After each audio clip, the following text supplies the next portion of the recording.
It's almost St. Patty's Day, and you know what that means. Beer, shamrocks, and xenophobia.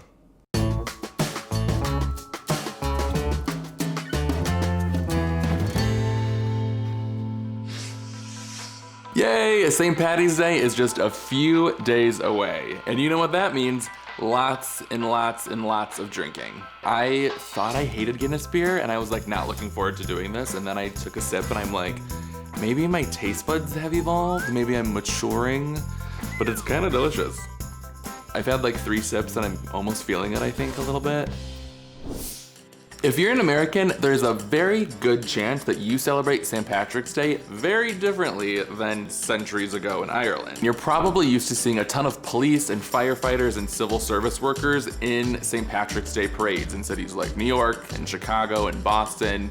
There's a reason for that, and it's probably pretty surprising. It's xenophobia.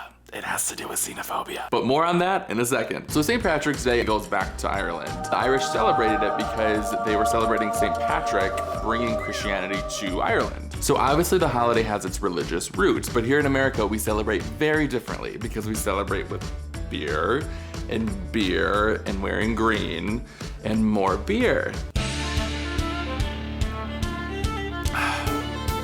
I like beer. God, I was such a hot mess in college celebrating St. Patrick's Day. What is that photo of me? Was I trying to come across as a straight frat boy? Like, who was I kidding? What is wrong with me? So with St. Patrick's Day right around the corner, I kind of went down a St. Patrick's Day rabbit hole because I wanted to connect the dots between the original reason why we celebrated St. Patrick's Day and where we are today in America, where it's basically just debauchery and wearing green and like leprechauns jumping around in the streets. It's very different than it existed way back when. So let's start at square one and go back to the mid-1800s. So there was a great potato famine in Ireland that resulted in this huge wave of Irish immigrants coming from Ireland to the States in roughly the mid-1800s. He glanced at his potato crop. Something was wrong, very wrong. The potato stalks were covered in brown and black splotches. As he dug up a couple of the vegetables, he noticed that they too were covered in spots and they were mushy. That's what it was like to live through the Great Potato Famine in Ireland back a few centuries ago. And that is according to my boss, Sara McKellogg-Lane, and her 8th grade report, which is honestly a great source. I learned a lot from this. Thank you, Sara. It's really worth noting that these Irish immigrants were not welcomed when they landed in America. They were ostracized, they were mocked, they were discriminated against, they had funny accents, they practiced a different religion because they were Catholic, and most of the United States at the time was Protestant. Most people did not want to hire Irish Americans. So instead of finding good paying jobs, a lot of Irish immigrants were forced into like low wage, dirty, not fun jobs, digging canals and laying rail lines and becoming domestic workers. But a lot of Irish immigrants also found work in, and this was surprising, being police officers and firefighters. Today, a lot of Americans look at police and firefighters as these like kind of prestigious jobs that come with a lot of integrity. That wasn't the case in the mid-1800s. Like, they were low-wage, dirty jobs that no one else wanted, and so naturally, Irish Americans were like, okay, I'll do it. And the fact that these Irish immigrants worked in these jobs actually helped prove their like American whiteness and like prove that they belonged here and that they were white. When we look at these parades, we think, oh my God, they're so patriotic, and there's the police officers and the firefighters, and it's so like quintessential American.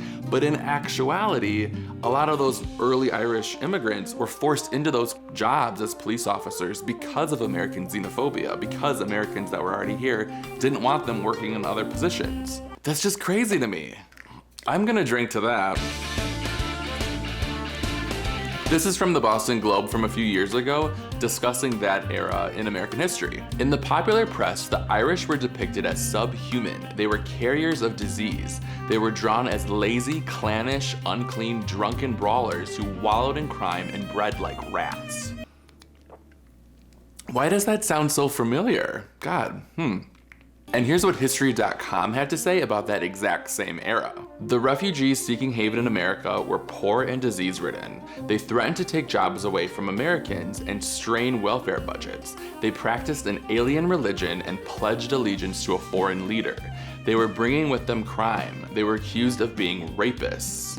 Rapists, you say? God, I feel like I've heard that before. They're bringing drugs, They're bringing crime.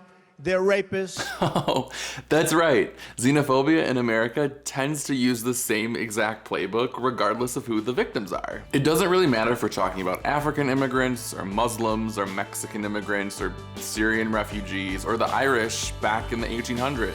The same stereotypes, they basically sounded the same. Really, xenophobia is as American as apple pie. Sadly enough. So I really don't want to rain all over your St. Patrick's Day, but as you're enjoying your beautiful Guinness beer, this is not an ad for Guinness by the way, please remember that the Irish were once victims of xenophobia too. And maybe that should inform the way that we all think about the way we treat immigrants today. Okay guys, that's it from me. Make sure to tune into a brand new live, I'm doing it live, Views from the Couch on Friday, then enjoy your St. Patrick's Day on Sunday, and then an all new Views from the Couch on Tuesday. I'm exhausted thinking about it. If you like this video, please give it a thumbs up, comment below on any thoughts about St. Patrick's Day, how do you celebrate, and make sure to hit that subscribe button. Until next time, stay calm and couch on.